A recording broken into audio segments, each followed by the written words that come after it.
Lucas, capítulo 8, versos 43 ao 48.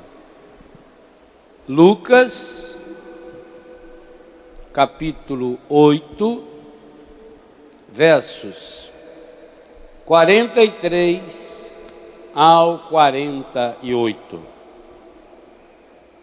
Ora, uma mulher que padecia de um fluxo de sangue, havia 12 anos,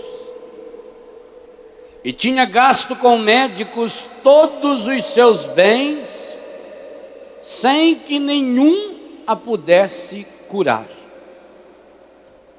Aproximou-se de Jesus por detrás e tocou-lhe a orla do manto.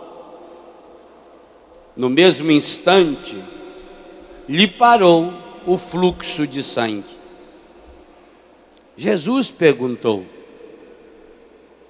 quem foi que me tocou? Como todos negassem, Pedro e os que com ele estavam disseram: Mestre, a multidão te aperta de todos os lados. Jesus replicou: alguém me tocou, porque percebi sair de mim uma força. A mulher viu-se descoberta e foi tremendo e prostrou-se aos seus pés e declarou diante de todo o povo o motivo por que o havia tocado e como logo ficara curada. Jesus disse-lhe: minha filha, tua fé te salvou, vai em paz. Palavra da salvação. Nesse acampamento e nesse último dia do ano, de modo todo especial, nós estamos proclamando o grande anseio do nosso coração. Queremos ver Jesus. Pois muito bem, os bispos, quando afirmam nesse documento, projeto de evangelização 2004-2007, queremos ver Jesus, acentuam que o verbo ver, usado nesse contexto do Evangelho de São João, capítulo 12, versículo 21, não é pura e simplesmente enxergar. Vou dar um exemplo muito claro aqui. Eu estou enxergando todos vocês, inclusive estou enxergando aqueles irmãos que estão vindo lá naquela ladeira. Mas eu estou vendo talvez uns 1000 de vocês, não mais do que isso. De certa altura para trás aí eu enxergo, mas não vejo. E se eu tirar aqui o óculos, eu consigo ver a terceira ou a quarta fila aqui. Da quarta ou da quinta fila, eu já não consigo ver o rosto da pessoa. Estou enxergando, você está aí, eu estou vendo você. Inclusive estou vendo você andar na hora que não devia, estou vendo você falar. Estou enxergando. Esse ver do Evangelho de São João, ele em primeiro lugar é esse ver de nós que estamos mais perto, ou de uma câmera dessa que é capaz de olhar lá no último e puxar um zoom aqui e trazer a pessoa bem pertinho. O primeiro passo desse ver é esse, é ver com distinção, é ver e saber o que está vendo. Mas não basta ver além de enxergar, é preciso ver direito. E o que significa ver direito? ver a pessoa, ver a situação na sua totalidade. Nós temos uma visão muito parcial da vida, nós temos uma visão muito parcial das pessoas, nós temos uma visão muito parcial dos acontecimentos. A nossa visão é influenciada. Isso que o Padre Jonas falava hoje na missa é uma profecia espetacular e esplendorosa e absolutamente necessária, porque aquilo que nós estamos vendo, ou melhor, aquilo que a gente está enxergando, nós estamos enxergando influenciados por um sistema da iniquidade que vai corrompendo a nossa capacidade de ver. Então nós acabamos nos contentando com enxergar as coisas na superficialidade, ou de enxergarmos as coisas exteriores. Nós olhamos para as pessoas e, aliás, olhamos e já comparamos as pessoas. Como é que eu posso olhar para alguém e falar: isso aqui é bonito, isso aqui é feio? Comparado com quem? Eu, por exemplo, quando estou num público, eu procuro sempre ficar do lado de gente feia. Aí a pessoa olha e vê que eu sou bonito, destaca. Você vai num lugar que só tem gente alta, você é baixinho. Nós vemos por comparação, por isso não vemos, nós enxergamos, nós temos um vislumbre, nós vemos uma penumbra. O terceiro movimento do verbo ver em São João é o que trata o evangelho que nós acabamos de ver.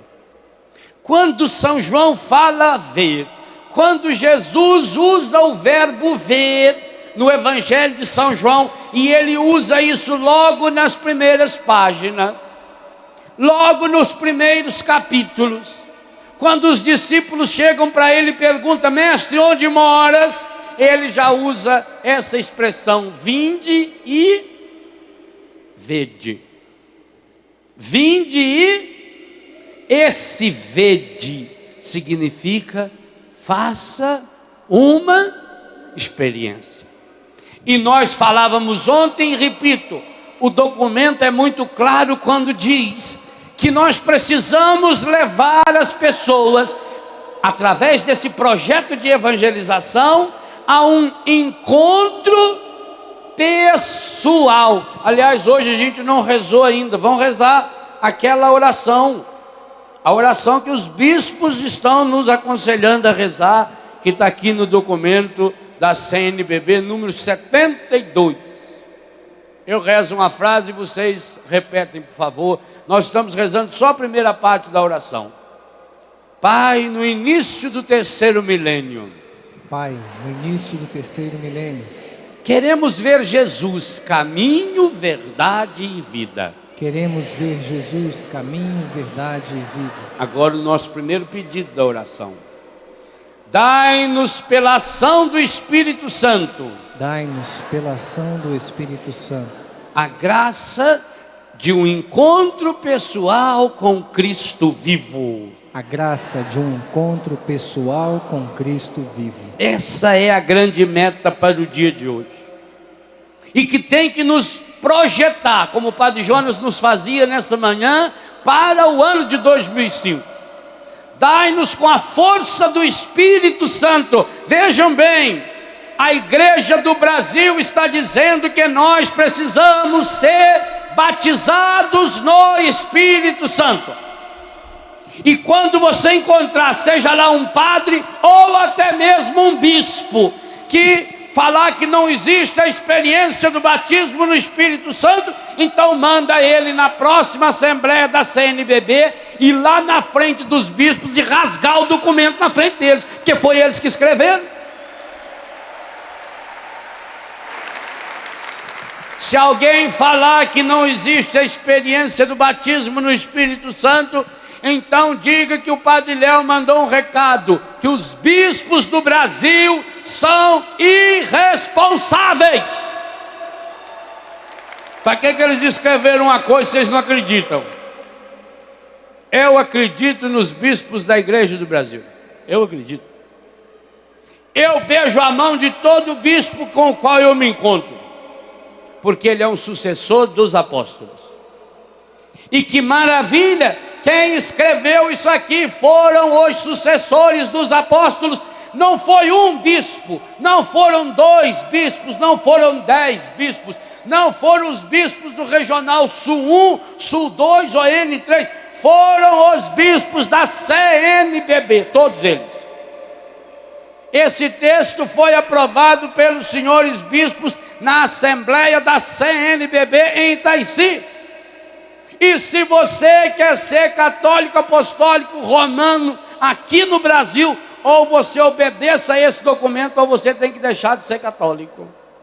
E eu não quero deixar de ser católico. Eu quero obedecer esse documento. Eu quero comer esse documento. Eu quero saborear essa palavra. Porque o que está escrito aqui, meus irmãos, é o anseio que está no meu coração faz muitos anos. Que coisa maravilhosa os nossos bispos escreverem. Aqui você vê a ação do Espírito Santo na igreja. Os nossos bispos escrevendo e pedindo: Pai, no início do 3º milênio, queremos ver Jesus, caminho, verdade e vida. Dai-nos com a força do Espírito Santo. Olha a palavra que os bispos usaram: com a força, o dínamos, os dons, os frutos, os carismas do Espírito Santo. Dá-nos com a força do Espírito Santo a graça de um encontro pessoal com Cristo vivo. Mas que essa coisa maravilhosa que nossos bispos pedem. E por que os bispos resolveram escrever essa oração? E por que os bispos colocaram como um anseio da igreja do Brasil: queremos ver Jesus, caminho, verdade e vida. Dá-nos com a graça, com a força do Espírito Santo, a graça de um encontro pessoal com Cristo vivo. Eu sei que é duro o que eu vou dizer, mas é verdade. Sabe, meus irmãos, por que os bispos escreveram essa oração? Porque os bispos do Brasil reunidos fizeram um exame de consciência e perceberam que a grande maioria dos católicos, incluído muitos de nós sacerdotes do Brasil e de Portugal também, ainda não tivemos um encontro pessoal com Cristo vivo. É uma vergonha, mas é real. Porque o encontro pessoal com Cristo vivo, que acabamos de ouvir nesse texto do Evangelho, transforma, transfigura a nossa vida.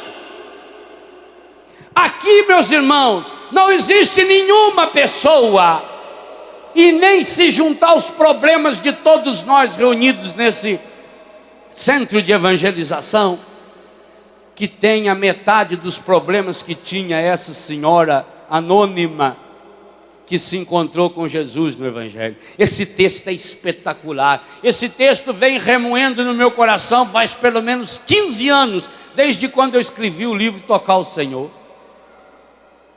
Essa mulher tinha uma doença medonha.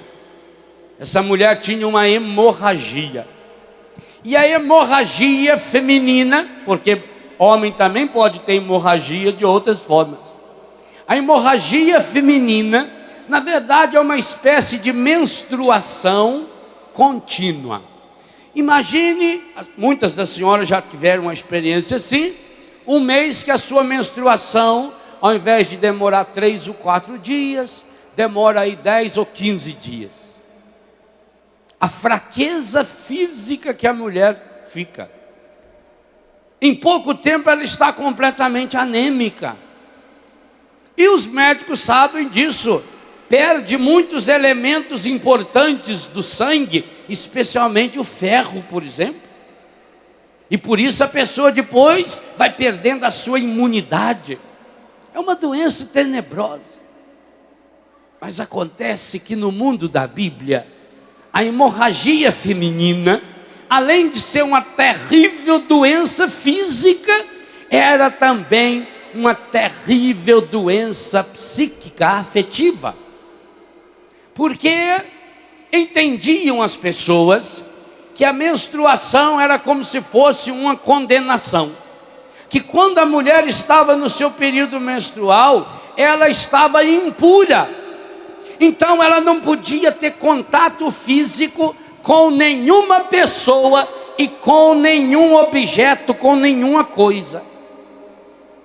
Tanto que você vê na lei de pureza que está em Levítico, a partir do 19, a mulher no período menstrual não podia tocar nenhum objeto na casa. Tudo que ela tocasse ficava impuro.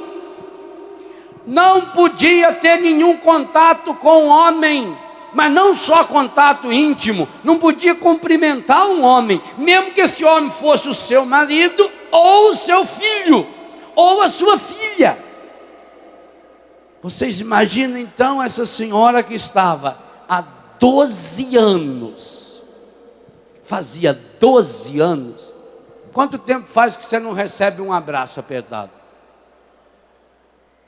Essa mulher ficou 12 anos sem receber um abraço do seu marido. Aliás, com absoluta certeza, o marido já tinha arrumado outra. Com absoluta certeza, porque isso era um motivo bíblico para o marido abandonar a mulher. Fazia 12 anos que ela não recebia o abraço de um filho.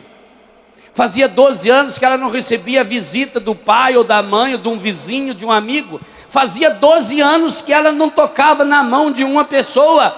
Ela era marginalizada. Aquilo que o padre falou do leproso, ela era uma leprosa. Pior ainda, porque era uma leprosa viva.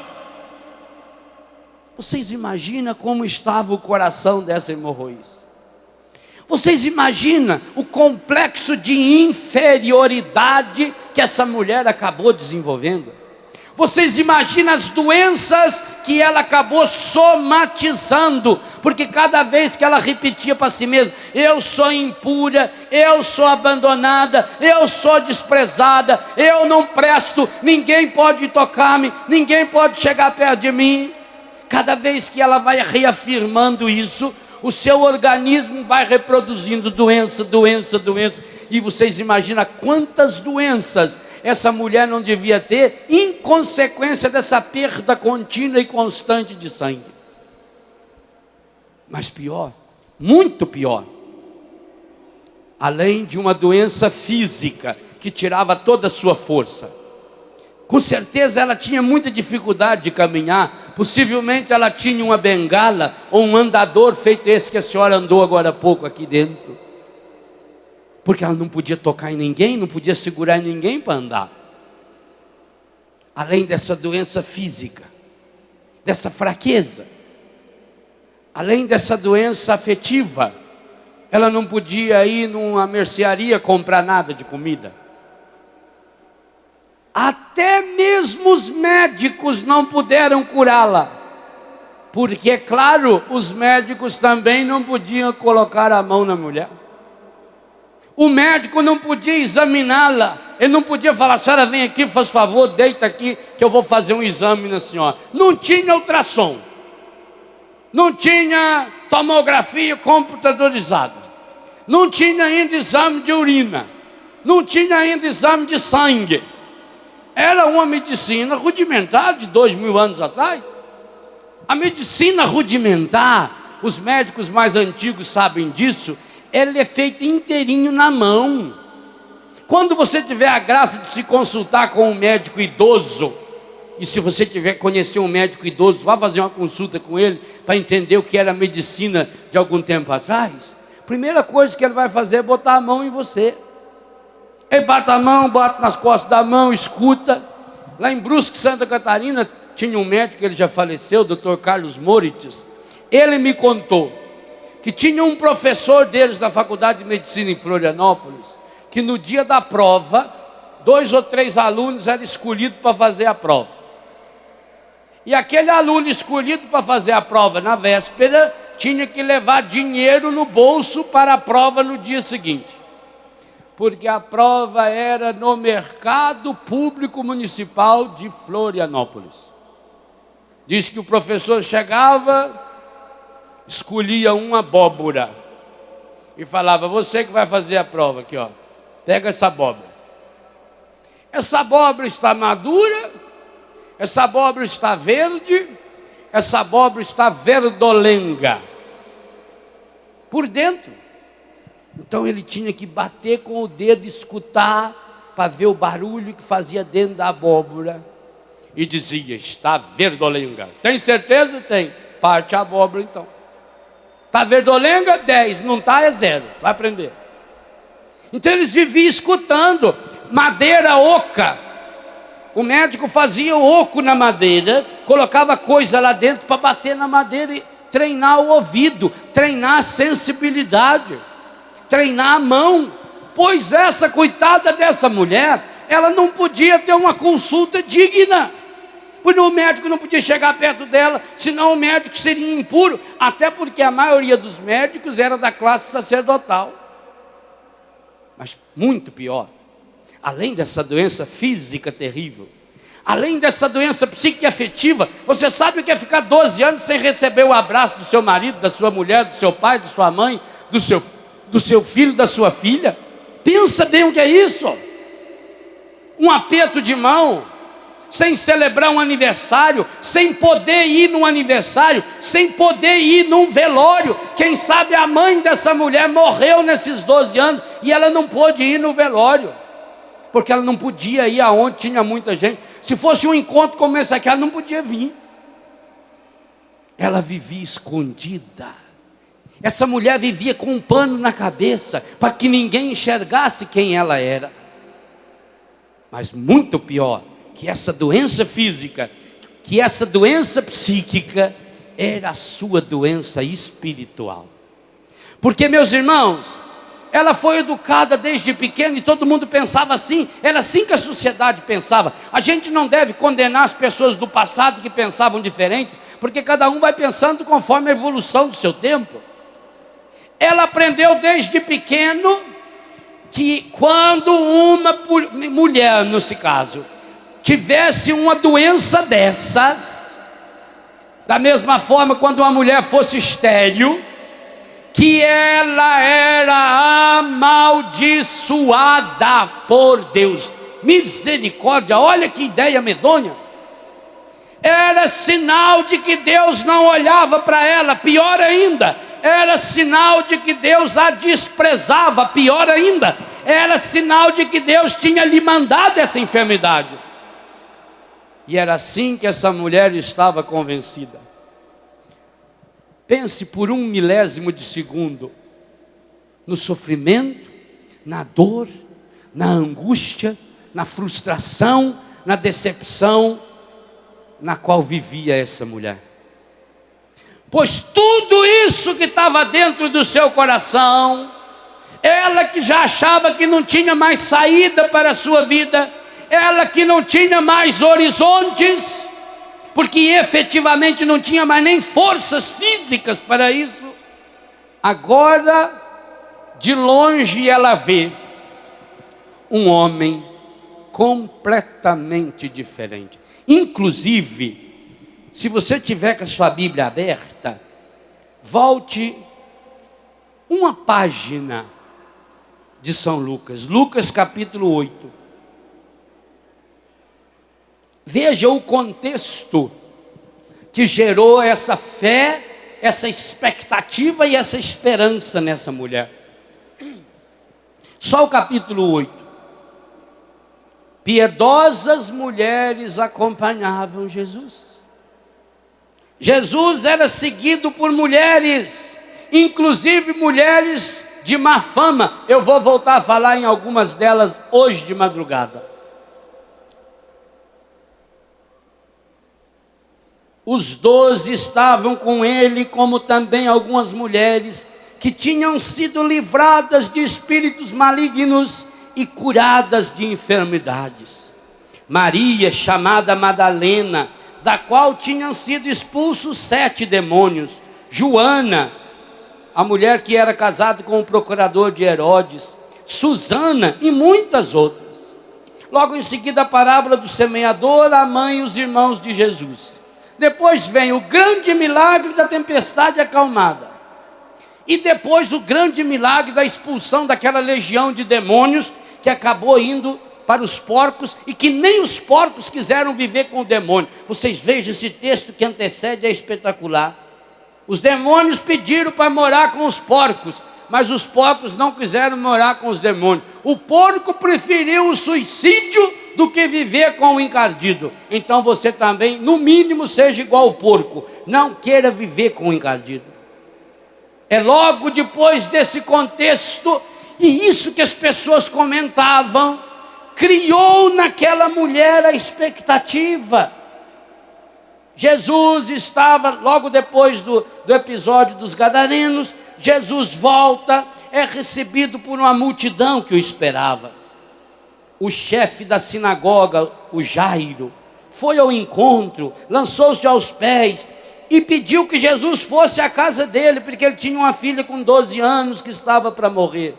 Jesus dirigiu-se para lá. Vejam, essa mulher não vai lá no meio da multidão aonde está Jesus.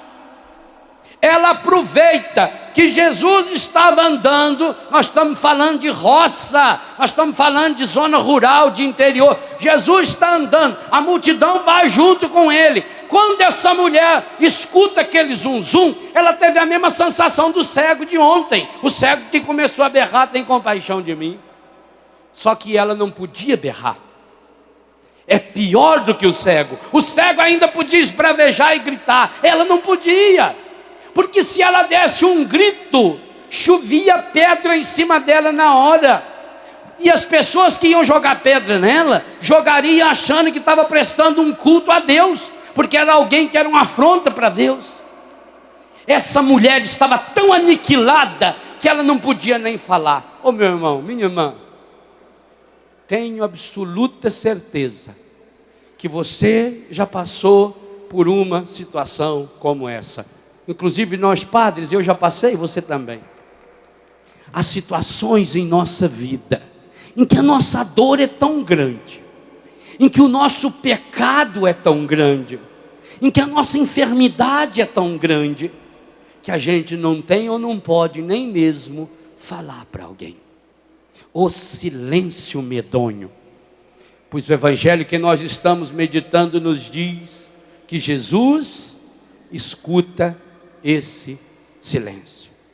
Na hora que você estiver numa situação tão medonha e pavorosa, que não possa falar para ninguém, que não possa sequer dar um berro feito o cego de Jericó, Bartimeu: Senhor, filho de Davi, tem compaixão de mim. Pois nessa hora que você não pode falar nada, ainda assim nessa hora é possível ver Jesus. E foi o que essa mulher fez. Ela veio por detrás, escondida, em silêncio, pedindo a Deus que ninguém a notasse, pedindo a Deus que, como todo mundo estava indo alvoroçado para Jesus, e nessas horas, não precisa ir a 2000 anos atrás, até hoje também, muitas e muitas vezes, até na igreja a gente vê como as pessoas são egoístas e só pensam em si mesmo, e não enxerga quem está do seu lado. Como todo mundo estava atrás de Jesus, alvoroçado perto de Jesus, ela aproveitou que ninguém estava notando quem estava do lado, e ela foi por detrás dele.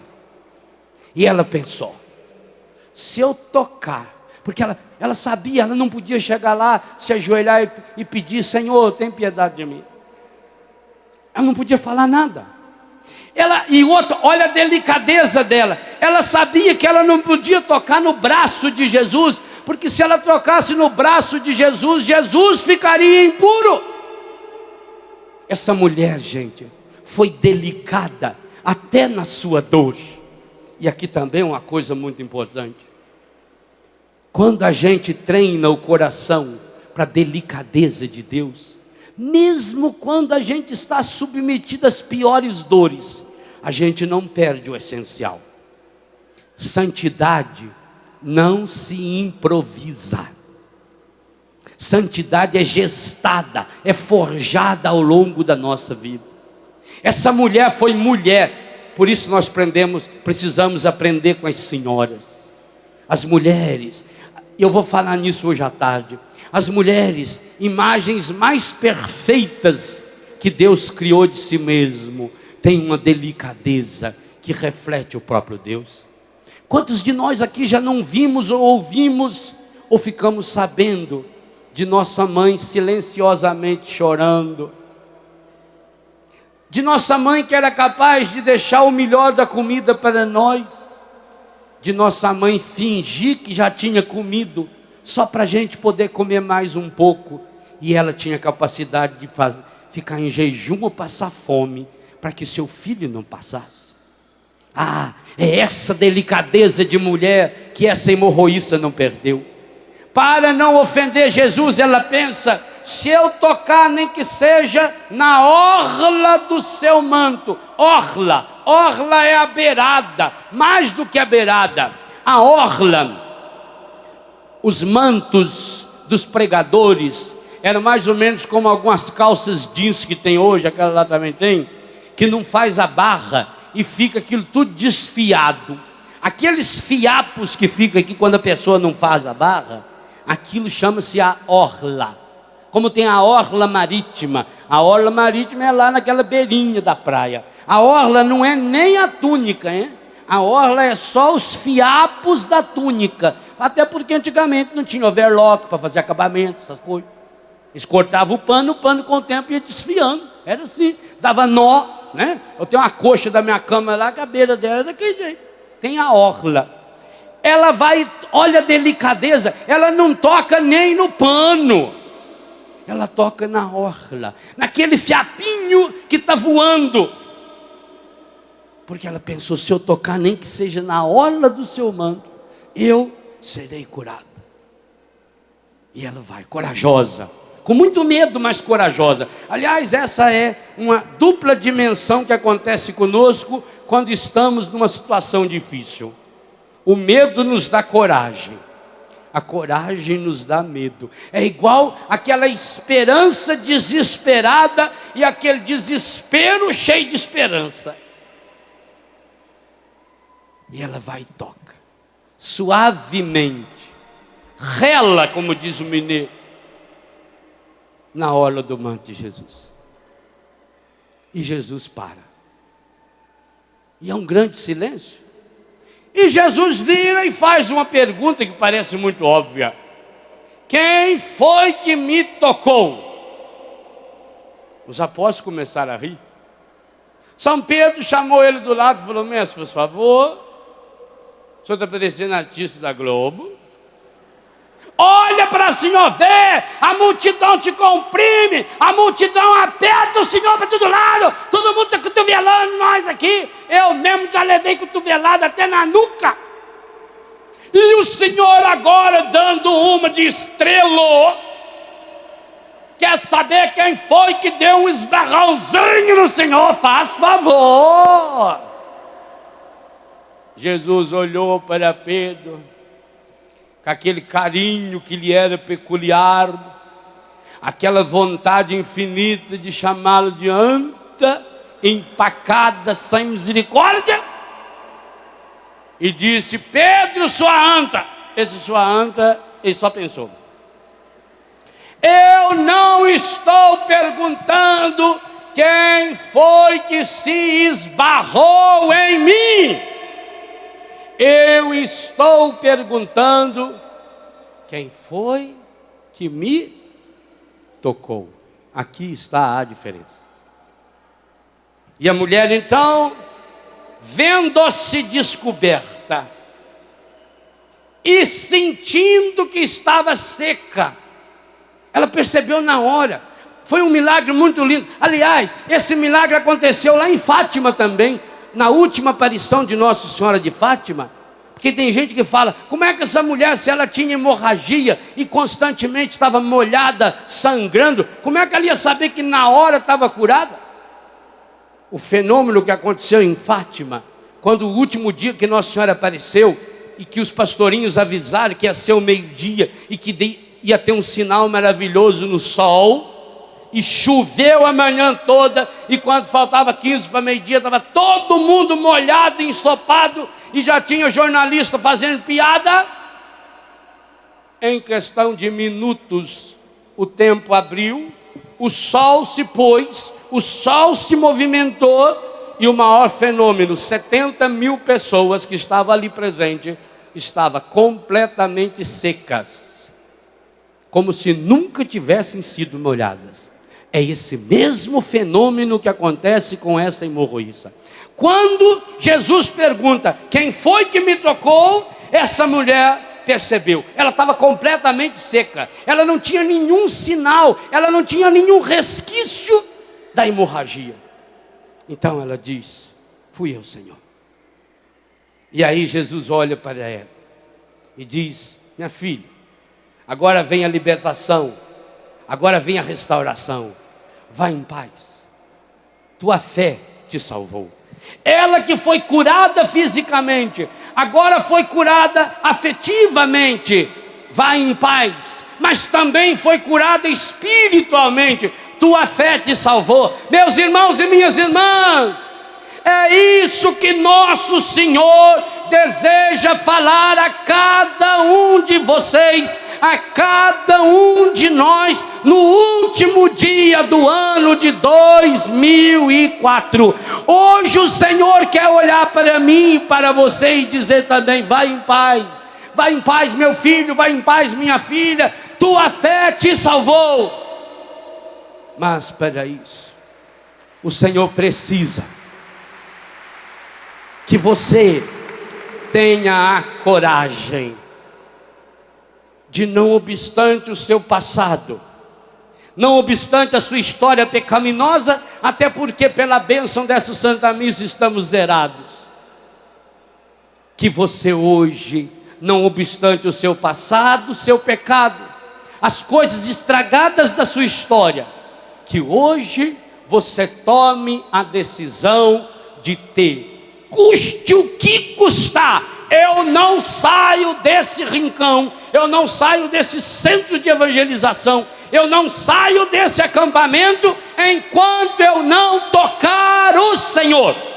Se essa decisão for verdadeira em seu coração, então nós vamos iniciar uma jornada, uma vida nova. Meus irmãos, vamos ser honestos.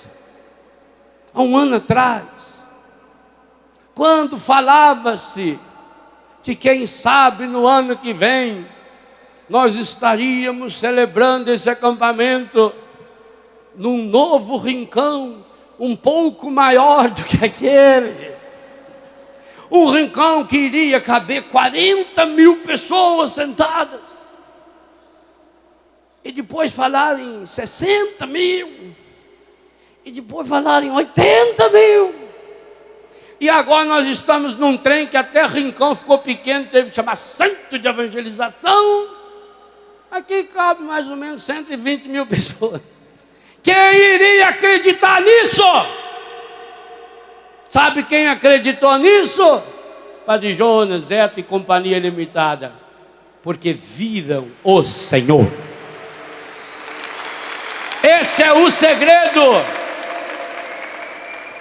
Estarmos realizando o último dia desse ano e o primeiro do próximo nesse lugar é uma profecia em aço, em cimento, em ferro, em tijolo. É uma profecia maravilhosa para dizer para você: pare de ter sonhos pequenos, porque você não nasceu para ser raquítico, você não pode ser esse anão espiritual. Deus quer construir coisas imensamente grandes na sua vida. Pare de pensar pequeno. Mas existe uma condição fundamental para que isso aconteça. E a condição, quem nos ensina hoje, é essa hemorroíça. É preciso tocar o Senhor. Pedro, quando começou a rir, foi chamar a atenção de Jesus, disse: Senhor, A multidão te comprime, a multidão te aperta, a multidão te acotovela, e o Senhor pergunta: quem foi que se esbarrou no Senhor? E a resposta de Jesus é mais ou menos essa: eu não estou perguntando quem foi que me deu um esbarrão, eu estou perguntando quem foi que me tocou. Então eu retomo a oração que os senhores bispos compuseram para nós. Quando os senhores bispos do Brasil fizeram e depois aprovaram essa oração, quando os senhores bispos na CNBB tomaram a grande decisão desse projeto de evangelização e colocaram aí como uma oração, um pedido, para que com a força do Espírito Santo nós pudéssemos ter um encontro pessoal com Cristo vivo, é porque os bispos estavam percebendo uma verdade que dói na sua e na minha cara, que dói no seu e no meu coração. A grande maioria daqueles que afirmam que são católicos, apostólicos romanos, ainda não tocaram o Senhor. É triste dizer isso para você, mas é verdade. Inclusive muitos de nós padres, muitos de nós aqui nos contentamos com alguns esbarrões. Quantas vezes você nesse ano de 2004, que já está falecendo nos seus últimos instantes da agonia final, quantos momentos durante esse ano que você se contentou com alguns esbarrões em Jesus? Muitos inclusive se esbarraram nele aqui na Canção Nova. Vieram cheios de entusiasmo, vieram cheios de alegria, vieram participar de um acampamento, vieram participar de um show, e aquela palavra daquele padre tocou muito o seu coração, e você inclusive foi tão compungido pela emoção que você se colocou em prantos, como aquela música ficou executando no seu ouvido, no seu consciente durante aquele encontro. Mas você foi embora do encontro, e alguns no próprio ônibus de viagem de volta já tinham esquecido do encontro, já tinham percebido que o encontro foi um esbarrão, e alguns até mesmo dentro do lugar do evento não tiveram a graça do encontro, contentaram com um esbarrãozinho emocional. Talvez até mesmo quando passou o Santíssimo Sacramento, a pessoa foi capaz de pisar no outro, machucar o outro, só para passar a mão erroneamente no ostensório. Mas foi só um esbarrão. Quando chegou segunda, terça, quarta ou quinta, voltou para o trabalho e continuou vivendo a vida irregular que estava vivendo. Voltou para a sua cidade e continuou vivendo aquele relacionamento conjugal, sexual estragado. Voltou para a sua casa e continuou vivendo aquele namoro contaminado pelos urubus que a nova era vão treinando e pintando como se fossem águias ou pombas da paz. Foi só um esbarrão. Foi só um esbarrão que você deu. Quantas vezes, quem sabe até na missa, quantos católicos esse ano foram à missa todos os domingos, vírgula, em que estavam com vontade. Todos os domingos foram à missa em que estavam dispostos. Foram à missa todos os domingos, vírgula, em que não estavam com preguiça. Foram à missa todos os domingos, vírgula, que não tinha futebol na televisão. Foram às missas todos os domingos, vírgula, que não tinham uma visita de um parente lá, que é uma desculpa esfarrapada para que eu não esteja em comunhão com Deus. Oh, meu irmão, pois vou ter que dizer uma verdade a você. Só participar desse acampamento não vai mudar a sua vida. É uma pena, mas é verdade. Tudo isso que foi feito para você, e graças a Deus por você, porque você ajudou a fazer, ajuda a fazer. Vocês imaginam, por exemplo, quanto custa um sistema de som feito esse, para essas 24 horas aqui no Rincão? Quantas casas se compra com esse dinheiro? E por quê? Para que você possa ter o melhor som, para que você possa ter a melhor imagem, para que você possa estar num ambiente feito esse, projetado de uma forma tão maravilhosa, que mesmo com um calor medonho lá fora, aqui dentro é uma temperatura amena, maravilhosa, serena. Deus é carinhoso demais. Mas tudo isso pode ser perda de tempo, se você não transformar os seus esbarrões num encontro pessoal. Eu falava ontem, de olhos abertos e de coração palpitantes com o Senhor Jesus. Hoje cada um de nós precisa, e ao longo desse dia que será muito rico, desde hoje de manhã até amanhã de manhã, é preciso que se saboreie, que se experimente, e aí é preciso que cada um ajude muito, para que a grande multidão que está, já somos uma grande multidão, mas a grande multidão que ainda virá e que vai se unir a nós, para entrar conosco no ano de 2005, que tenhamos de fato a graça de um encontro pessoal com Jesus, porque aqui há uma coisa fundamental. Agora nós já somos aqui, quem sabe, 20, 30 mil pessoas. Hoje, à noite, nós seremos 70, 80 e talvez 100 mil pessoas. Mas pela televisão nós atingimos aí, no mínimo, mais 1 milhão de pessoas. Nós somos uma multidão imensa. Mas Jesus não olha para a multidão. Jesus não vê 70 mil pessoas, 80 mil pessoas, 1 milhão de pessoas. Jesus olha cada um. Jesus olha você. Jesus está ansioso por ter um encontro pessoal com você.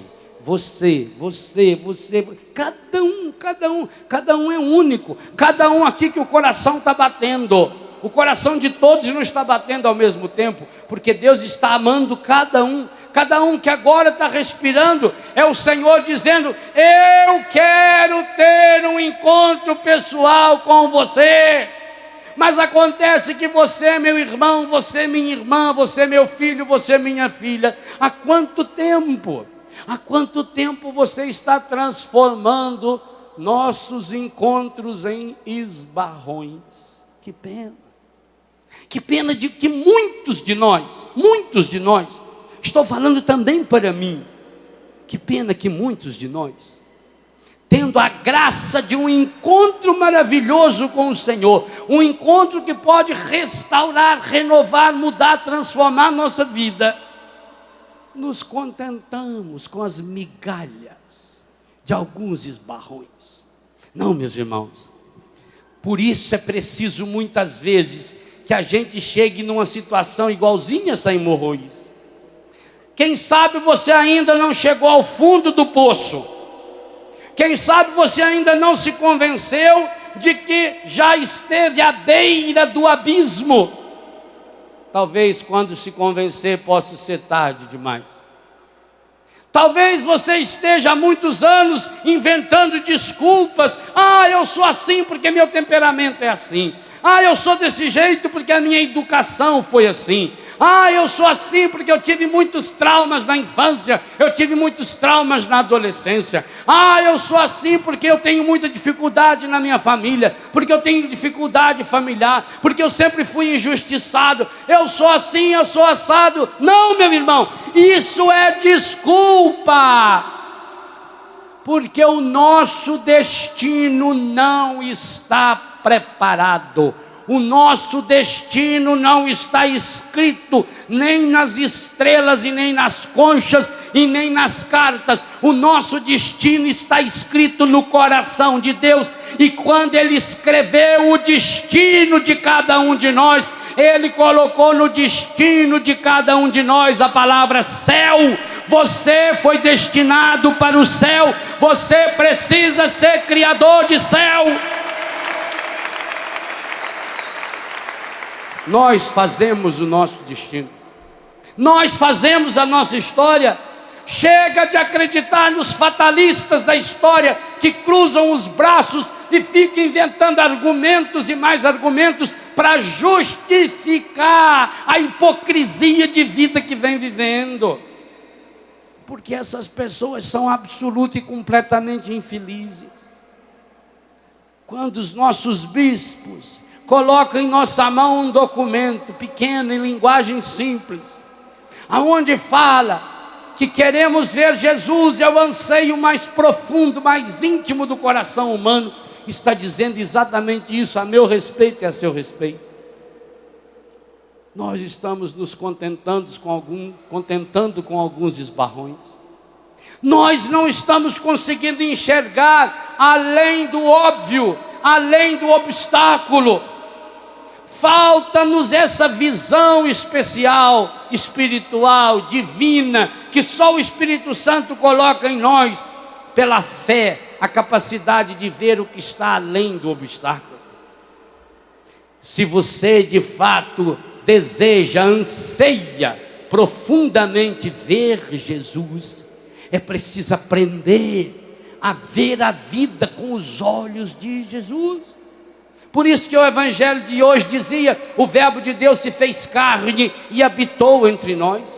E o documento afirma que nós precisamos aprender a proceder como Jesus procedia, a fazer como Jesus fazia. Se nós queremos ver Jesus, meus irmãos, e nós vamos hoje à tarde falar algumas situações bem concretas na nossa família, na nossa sociedade, na igreja e no mundo, aonde nós urgentemente precisamos ver Jesus. Mais do que queremos ver, nós precisamos ver Jesus, nós necessitamos ver Jesus. Esse anseio íntimo, esse anseio profundo, esse anseio revolucionário do seu coração, hoje poderá ser satisfeito. É isso que o Senhor está dizendo para nós hoje. Estamos na última hora, nos lembrava São João na primeira leitura. Essa última hora significa: esse é o meu grande momento. Eu queria que você tomasse essa decisão no seu coração. Também você que está em casa, também você que está vindo aqui para a Canção Nova. Eu queria que hoje você tomasse a decisão mais séria da sua vida. Só você pode tomar. E não depende de mais ninguém. Não coloque nenhuma condição para tomar essa decisão. Qual é o seu grande anseio para o ano de 2005? Qual é a grande meta a ser atingida em Deus nesse ano que daqui a algumas horas se inicia? Olha os sinais que o Senhor nos deu.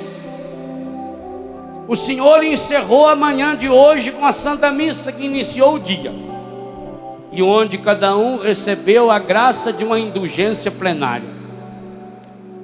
A graça, como proferia profeticamente Padre Jonas: estamos zerados. Vamos começar do zero, vamos começar direito. Mas não adianta nada estar zerado e começar estragado. Não adianta nada você estar limpinho, feito criança, que a mãe acaba, coitada, certas mães também, só com o tempo vão aprender. Vai ter uma missa, e a mãe, atarefada primeiro, dá banho no filho, põe a roupinha no filho, para depois tomar banho. E fica aqui esperando a mamãe vai tomar banho. E quando a mamãe sai do banho, aquela roupinha branca está cheia de ketchup, de bosta de vaca, de sujeira. E a mãe vai fazer o quê? Ou chora ou ri. Que adianta também a gente estar zerado, com a roupa do coração limpinho, mas se a gente já está planejando o primeiro buraco, a primeira lama que tem ali na frente, tome a decisão. Feche os seus olhos um pouquinho.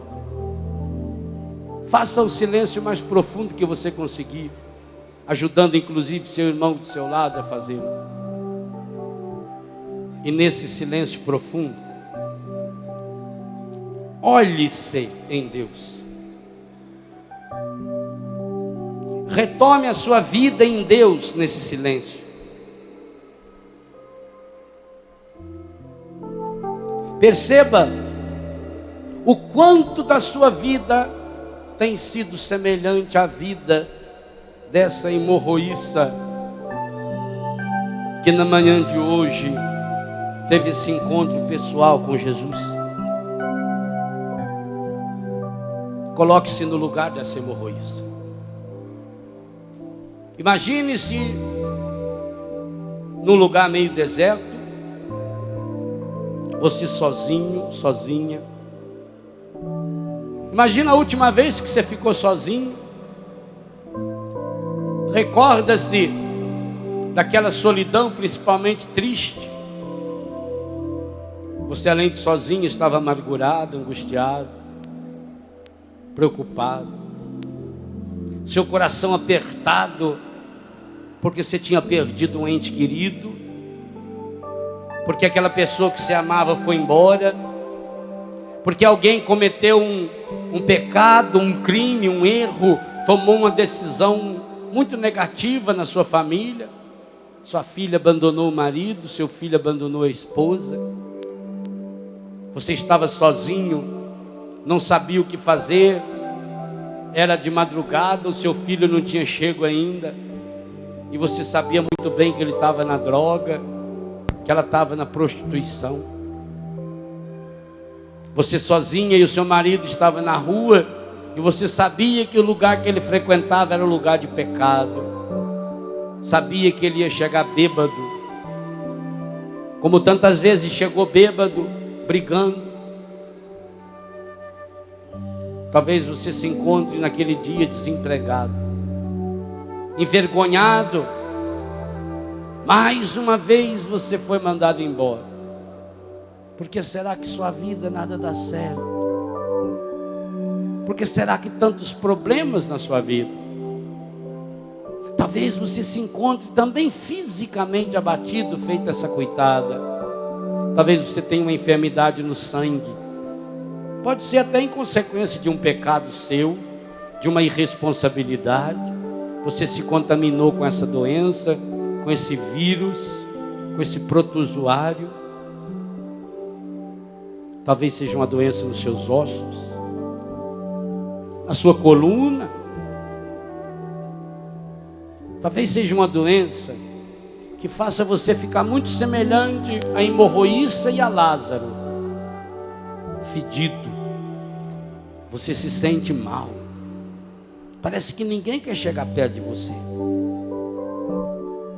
Você se sente abandonado porque há muito tempo que você não recebe um abraço. E há muito tempo que não dá um abraço. Pense naquela pessoa que já faz alguns dias ou alguns meses que você não dá um abraço, porque essa pessoa mora longe, ou porque essa pessoa morreu, ou porque essa pessoa está com raiva de você. E assim você vai sentir um pouquinho do que sentiu a hemorroísta. Pense na situação de abandono, igualzinho ela vivia. 12 anos de abandono, sem marido, sem filhos, sem pais, sem amigos. Pense naquelas horas que você está completamente sozinho, abandonado, seu coração angustiado. Muitas vezes nessas horas você recorreu aos vícios, aos pecados da bebida, do sexo, do fumo. Muitas vezes nessas horas você foi diante da televisão de madrugada, ligou a televisão e acabou se contaminando ainda mais com aquele filme, aquele programa estragado de violência, de pornografia. E hoje, no último dia desse ano, você está cansado, decepcionado, triste, sem forças. Eu digo a você, meu irmão e minha irmã, que bom se tudo isso que eu falei for verdade na sua vida.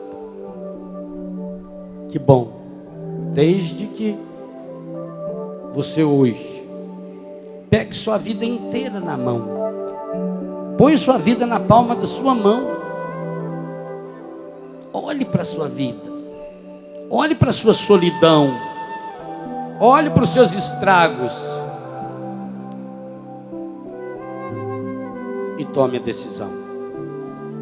Se eu tocar, nem que seja na orla do seu manto, eu serei curado. Senhor Jesus, eu suplico o Espírito Santo agindo em mim, para que eu possa ter esse encontro pessoal contigo. Agora, pela sua palavra, e hoje à tarde, Senhor, quando o Senhor entrar nesse rincão, com a sua real presença no seu corpo, sangue, alma e divindade, que é a Eucaristia, eu quero vê-lo, eu quero tocá-lo. E eu digo a você, meu irmão, minha irmã, e digo isso como sacerdote da igreja, e digo isso como uma profecia: mais ansioso do que você é o Senhor, que está desejando profundamente ver você e ter um encontro pessoal com você. Diga para Jesus, diga agora com as suas palavras o que você espera desse encontro que vai acontecer no dia de hoje. Senhor Jesus, eu quero, eu preciso, Senhor. Senhor, muitas e muitas vezes eu sou feito hemorroísta, eu sou feito Lázaro. Muitas e muitas vezes, Senhor, eu me contentei com alguns esbarrões. Mas eu não posso entrar nesse ano novo, Senhor, com os velhos pecados. O Senhor sabe que eu tomei a decisão de não cometer mais esses pecados no ano novo. O Senhor sabe, Jesus, que o meu grande desejo, a minha aspiração é começar o ano de 2005 de um jeito novo, com a mentalidade nova, com o coração renovado e restaurado. Mas o Senhor sabe também, Senhor, que sozinho eu sou um fracasso. Por isso eu quero, por isso eu preciso tocá-lo. E suplico, toca-me, Senhor, com a sua infinita misericórdia.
CançãoNovaPlay.com. Assine já!